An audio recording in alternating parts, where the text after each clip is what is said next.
So I'm Jeremy Till. I am presently head of Central St Martin's in London and Pro-Vice Chancellor of the University of the Arts London. But what we're talking about here is a period in my life when, at a relatively young age, I guess we were only just 40, I was appointed Professor of Architecture and Head of Architecture at the University of Sheffield in 1998. Along with my partner Sarah Wigglesworth, who was also appointed as Professor at exactly the same time. And I was in Sheffield from then for about 8 years till 2007 or 8. So I had quite a long time. I was head of architecture for 6 years and then director of architecture for another 2 or 3 years.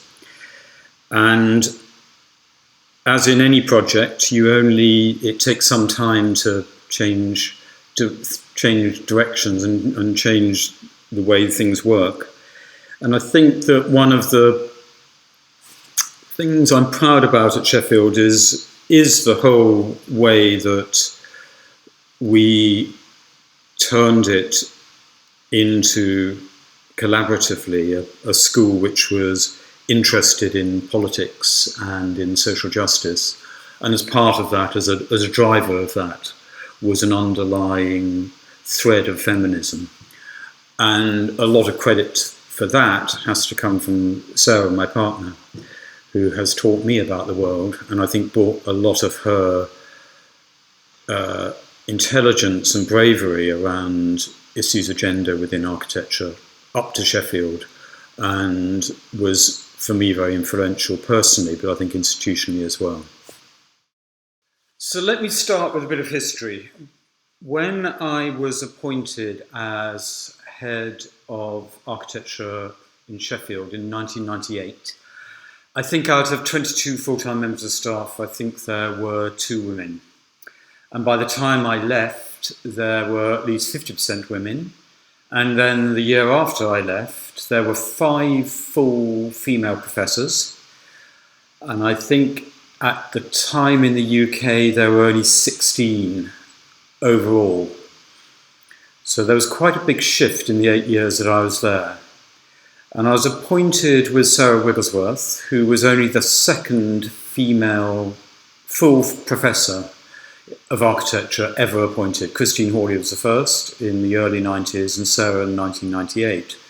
So you can see at that stage, the whole issue of feminism or even just gender representation was pretty backward.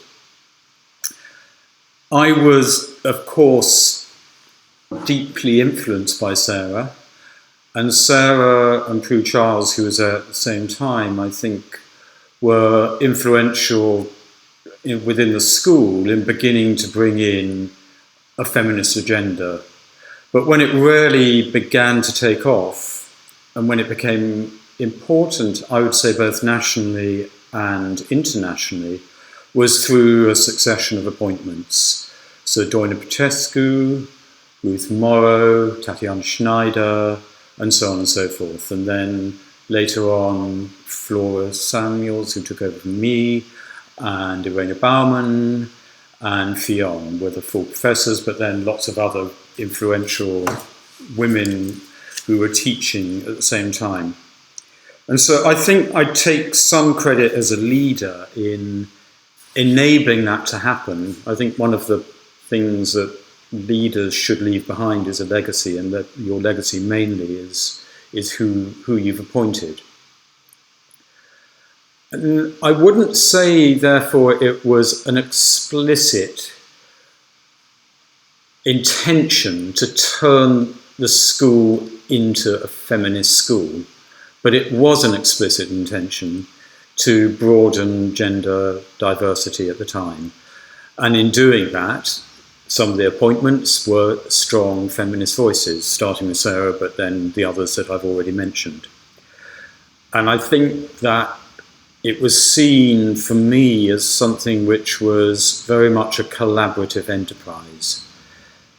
The first time I really realized that there was something going on was when Ruth Morrow, who I still think is one of the most important feminist pedagogues anywhere, was an early appointment. I think second year I was there, and though I say it myself, the intelligent thing that I did was to place a really brilliant teacher into first year, because if you work out first year, then so many of the values which the students take on are established in first year and therefore carry through for the rest of their education.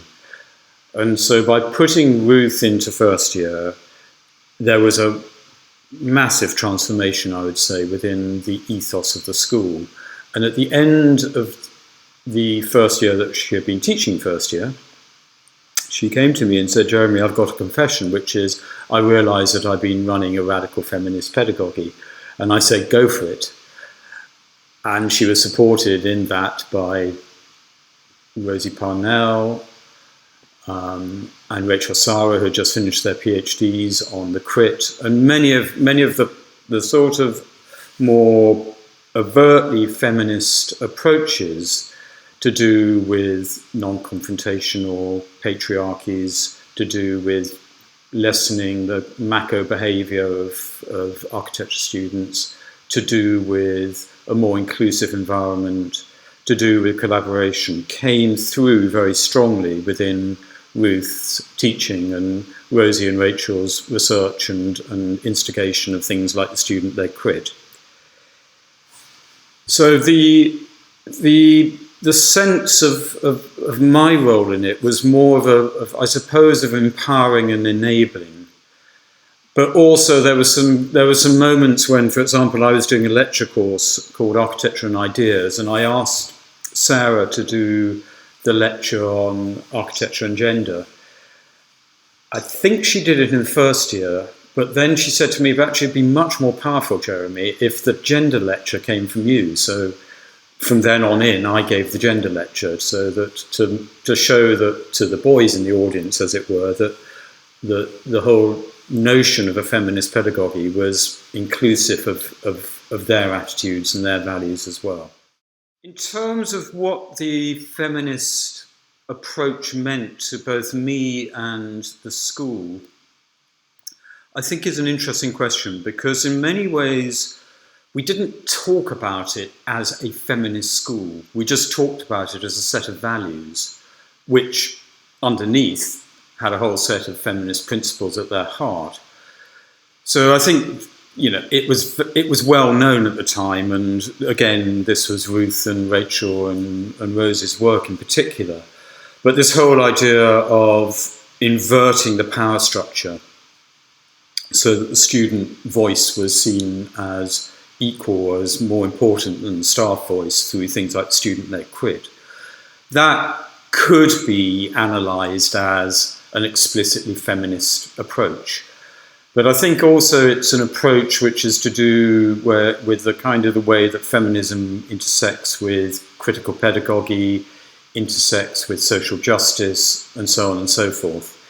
And so the feminist approach, which I've always held to and which Sarah has taught me about, is a sort of second wave inclusive approach in which the idea of feminism is seen not simply in terms of women's rights, which of course it is, but also to do with women's equality is good not just for women but for society as a whole. And so that ethos of a collaborative, shared, dissolving of power, dissolving of systems of the patriarchy in terms of the individual hero, in terms of a kind of testosterone-fueled approach to architecture, which still, I'm afraid, persists, was all part of what was going on. And in terms of my approach, personally, the book I wrote when I was at Sheffield, Architecture Depends, which is probably my most well-known manifesto or statement of intent, again, I didn't sort of set out to say this is a feminist book, but I was kind of pleased when it was Book of the Week or month or something, not year but month, I think, in Times Higher Education, the main newspaper. And Flora reviewed it, and at the end of it she said, "And what is so refreshing, that this is a feminist book from start to beginning," or words like that. So that the approach which we developed collaboratively at Sheffield, and I should also include a really important figure in this is Peter Blundell-Jones, because Peter was kind of, you could cut him through and he had social justice coming out of his veins. And social justice includes clearly kind of a feminist approach. So I think he also was important in the way that he encouraged women and students and staff to come forward. In terms of what a feminist school would look like today, or should look like, the big thing that was missing in the Sheffield approach at the time, and I hope it isn't anymore, is the whole notion of intersectionality. We concentrated, as was pretty typical then, within a white-led school and with almost, mainly white staff, is that feminism was one to do with gender, which is what feminism is, rather than intersectional feminism, in which you get the other aspects of gender and race and class coming in as well. And what's clear, given what's been happening in the last few months in terms of Black Lives Matter, is that the intersectionality of feminism with issues of race and class becomes ever more important as a more generous, a more open and a more inclusive way of looking at the dynamics of gender. And I just wish that we'd had more of that on the table when we were at Sheffield in the 90s, because I think that would have diffused some of the volatility and anxiety that we're all experiencing at the moment.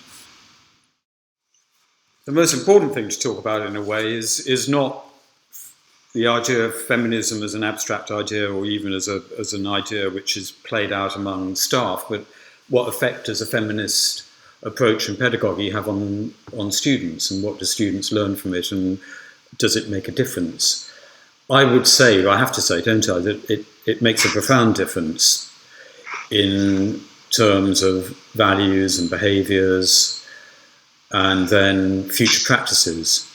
That the whole idea of architecture being involved within a mission or a set of values around social justice, including gender justice and now climate justice and racial justice, pivots around some of the more orthodox versions of what architecture education has been obsessed by. So it shifts away from identification of the individual student with their individual project. It shifts away with notions of the student as some kind of suffering but eventually strong hero figure, although I think there's still suffering, but less than there is within a purely sort of patriarchal system of education.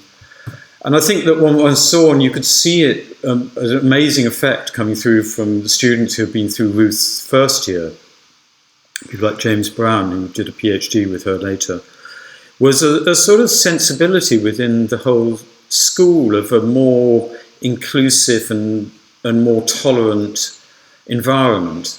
And although I kind of get really nervous using these words in relation to gender, because it kind of then gets into stereotypical views of women as the nurturers. But in terms of how the whole body of the school operated, I think there was a massive shift in the students who would not tolerate, kind of being shouted at in crits. They demanded to have a more inclusive way in which a teaching session was run. And what one sees in the graduates that have come out is that many of them have gone into, lots of course, have gone into architecture, but you see quite a lot of them who've gone into associated disciplines on the client side or in public service. There are quite a lot of them who are working now through public practice, the organisation which gets people into local councils. And so I think the shift away from that kind of modern project of architecture being obsessed by itself and obsessed by its buildings of things, into architecture which is a much more, what Tatiana and I called spatial agency, a much more expanded field of architecture, is implicit and embedded within an approach which has feminist principles at its heart.